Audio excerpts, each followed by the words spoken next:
नमस्कार दोस्तों, मेरा नाम है विपिन गुरु। आप सभी लोग देखना शुरू कर चुके हो विपिन गुरु चैनल, जहां मिलती है आपको ढेर सारी जानकारी एस्ट्रोलॉजी के बारे में। तो आज हम बात करने वाले हैं राहु के ट्रांजिट के बारे में। 18 मई 2025 को राहु कुंभ राशि में जा रहे हैं और जैसे ये कुंभ राशि में जाएंगे इसका क्या प्रभाव रहेगा मेष लगन वालों के ऊपर। अगर आपका मेष लगन है तो ये वीडियो आपके लिए बहुत खास होने वाली है। 18 मई 2025 को राहु कुंभ राशि में चले जाएंगे। राहु का ट्रांजिट हो रहा है और जैसे ही ये कुंभ राशि में जाएंगे तो मेष लगन वालों के ऊपर क्या प्रभाव पड़ेगा इसके बारे में आज हम बात करेंगे। पीछे जैसे कि आप चार्ट देख पा रहे हो, 11वें भाव में कुंभ राशि आएगी और वहीं पर राहु बैठेंगे। सबसे पहले राहु को जानते हैं। राहु चीज़ों को अचानक देने में सक्षम है।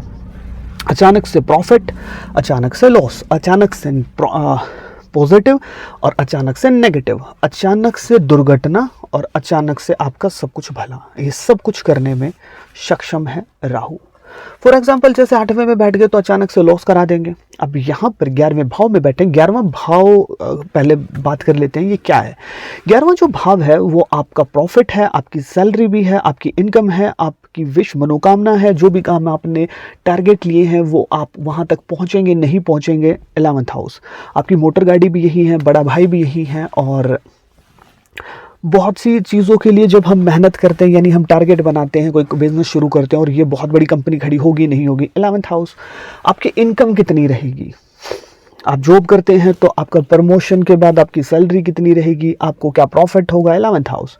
अब राहु बैठे यार लाभ के घर में गए हैं यहाँ गोचर में, तो अचानक से आपको प्रॉफिट होगा, अचानक से आपकी सैलरी बढ़ जाए इस गोचर के दौरान, अचानक से आपकी कोई मनोकामना पूर्ण हो जाए, अचानक से देखा जाए तो आपकी इनकम बढ़ जाए, अचानक से आप कोई गाड़ी ले आए, अचानक से आपके जो बड़े भाई हैं वो आपका सहयोग में उतर जाएं, अचानक से ऐसी चीज़ें क्रिएट होंगी कि आपका कोई आपकी मनोकामना हो, कोई आपका अटका हुआ काम हो, वो एकदम से पूर्ण हो जाए। तो ये एक बहुत पॉजिटिव रहेगा। ये गोचर मेष लगन वालों के लिए बहुत ज़्यादा पॉजिटिव रहने वाला है और ये चीज़ें देखने को मिलेंगी कि आपका जो मतलब कि पैसों की अगर मैं बात करूं, बहुत तेज़ी से आप मतलब कि पैसे कमाने वाले हैं। अगर आप बिज़नेस करते हैं तो बहुत तेज़ी से आपका बिज़नेस ग्रो होगा। और जो आपके टारगेट हैं, जो आपने टारगेट ले रखे हैं कि हाँ ये चीज़ ऐसे है, क्योंकि जब भी हम कोई टारगेट लेते हैं तो हमारा 11वां भाव एक्टिव हो जाता है। जब हम कुछ बना लेते हैं कि हाँ ये चीज़ हमें चाहिए, इसके लिए हमें मेहनत करनी होगी।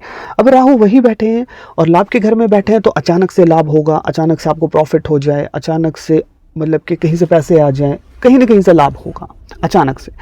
अब बात करते हैं, देखिए 11वें भाव में बैठ करके बहुत सी चीज़ें दे रहे हैं, लाभ हो रहा है, बहुत सी चीज़ें हो रही हैं, लेकिन उनकी दृष्टियाँ क्या कह रही हैं। पहले 5वीं दृष्टि के बारे में बात करेंगे जो कि 3rd हाउस के ऊपर। आप और डिज़ायर, एक चीज़ और रह गई है। राहु जिस भाव में बैठते हैं उस भाव की चीज़ों के प्रति हमारे अंदर डिज़ायर उत्पन्न होती है। अब 11वां जो भाव है मोटर गाड़ी का है, 4th भी है, 11th भी है, तो आपको भैया डिज़ायर आएगी कि भैया मैं कोई गाड़ी लूँ या फिर बड़ी गाड़ी हो, मेरे पास छोटी है तो बाइक है तो आप सोचेंगे कोई गाड़ी हो। 11वां जो भाव है इनकम का है, तो आप इनकम के लिए आपको डिज़ायर रहेगी कि मेरी इनकम तेज़ी से बढ़े। आप जॉब करते हैं उसके साथ खुद को बिजनेस कर रहे हैं तो और बड़ा बिजनेस, मतलब पैसों को हासिल करने के लिए आप ललायत रहेंगे, है ना। और चीज़ों को टच करने के लिए यानी जो आपका टारगेट है उसको अचीव करने के लिए आपके अंदर डिज़ायर उत्पन्न होगी।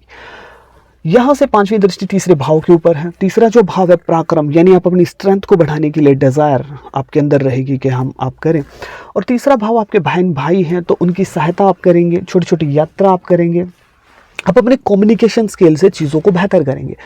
आप जॉब करते हैं, टीम लीडर हैं, तो आप अपनी चीज़ों से यानी कि अपनी वाणी से अपने बहुत से टारगेट अचीव आप कर लेंगे। अपनी डैमेज कंट्रोल जो अगर ज़िंदगी में हो रहा है तो उस डैमेज कंट्रोल को आप अपनी वाणी से, अपने कम्युनिकेशन से ठीक कर लेंगे। अगर आप कम्युनिकेशन की फील्ड में हैं तो आपके लिए बहुत बेहतर होगा। अब बात करते हैं यहाँ से 5th हाउस के ऊपर भी इनका प्रभाव रहेगा। अब 5th हाउस के ऊपर इनका प्रभाव रहेगा लेकिन वहाँ पर केतु भी होंगे, तो ऐसा देखने को मिलेगा कि आप रिलेशनशिप में थोड़ी सी प्रॉब्लम आ सकती है, मतभेद हो सकते हैं, फिर कोई अन्य कोई प्रॉब्लम देखने को मिल सकती है। आपकी संतान को लेकर के आप चिंतित हो सकते हैं, आप रिलेशनशिप में अकेलापन महसूस कर सकते हैं, ये चीज़ हो जाएगी, ये चीज़ देखने को मिलेगी। और 5th हाउस में जो ये केतु बैठा है तो आपके ब्रेकअप तक के संकेत आपके पहुंच सकते हैं अगर आप रिलेशनशिप में हैं। और जो क्रिएटिव आप काम कर रहे हैं तो उसमें कुछ ना कुछ प्रॉब्लम खड़ी हो सकती है। शेयर मार्केट में अगर आप हैं तो थोड़ा सा ध्यानपूर्वक आपको सिस्टम देखना चाहिए, क्योंकि 5वां जो भाव है शेयर मार्केट का और वहाँ केतु बैठे हैं। संतान को लेकर के थोड़े से आप चिंतित हो सकते हैं। यहाँ से राहु 7वें भाव को देख रहे हैं, तो आपको, अगर आप सिंगल हैं तो आपकी ज़िंदगी में कोई ना कोई होना चाहिए, इसके लिए डिज़ायर उत्पन्न होगी। आप सोच सकते हैं कि अब शादी हो जाए, मेरी काम वासना थोड़ी सी आपकी चढ़ी बढ़ी रह सकती है। बिजनेस को लेकर के आप थोड़े से अभी तक अगर आपने बिजनेस किया ही नहीं है तो आप बिजनेस को लेकर के थोड़ा सा झुकाव होगा आपका बिजनेस की तरफ, क्योंकि 7वां घर आपका बिजनेस का है। 7वां जो भाव है वो ये भी दर्शाता है कि लोग आपको कहें कि हम आपके साथ हैं। 7वां भाव आपके हर तरीके के पार्टनर का है, तो हो सकता है कि इस गोचर के दौरान आपको कोई पार्टनर मिल जाए और आपको बिजनेस खड़ा कर दें, आप बिजनेस के लिए चल निकलें, तो ये सब चीज़ें देखने को मिलेंगी।